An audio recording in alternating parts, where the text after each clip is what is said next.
हिक भेरे जी ॻाल्हि आहे त गॾह ऐं कुते जे विच में डोड़ जो मुक़ाबिलो थियो।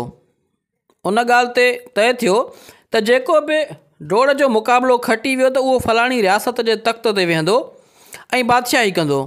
कुतो उहो सोचे ख़ुशि थियणु लॻो त आउं गॾह खां तेज़ आहियां, मुक़ाबिलो खटी बादशाही ते वेहंदुसि, पंहिंजे राग भाग जी ख़ूब ख़िदमत कंदुसि। डोड़ शुरू थी।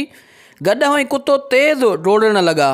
जीअं ई कंहिं ॻोठ जे भरपासे में डोड़ंदे गुज़रण लॻा त हर रस्ते ऐं घिटीअ में काफ़ी कुता मौजूदु हुआ ऐं डोड़ में मुक़ाबिलो कंदड़ कुते सां विढ़ण लॻा। आख़िरकार कुतो सभिनी कुतनि सां विढ़ंदे विढ़ंदे वञी मंज़िल ते पहुतो। ॾिठईं त गॾह अॻ में ई बादशाही तख़्त ते वेही मुस्किराए रहियो हुयो। कुते सोचियो त काश मूंसां मुंहिंजा पंहिंजा न विढ़नि हा ऐं रस्ते रोक करण बदिरां हौसलो ॾियनि हा त आउं उन बादशाही तख़्त ते वेही पंहिंजे राज भाग जी ख़िदमत कयां हा।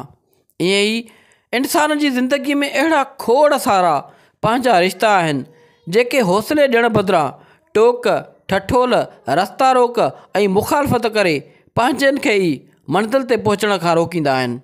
जीअं हू मंज़िल ते न पहुची सघे, पर हिकु ॻाल्हि यादि रखो, हज़ार इख़्तिलाफ़नि ऐं रस्ता रोकण बावजूदि पंहिंजी मंज़िल तां दस्तबरदार न थिजे।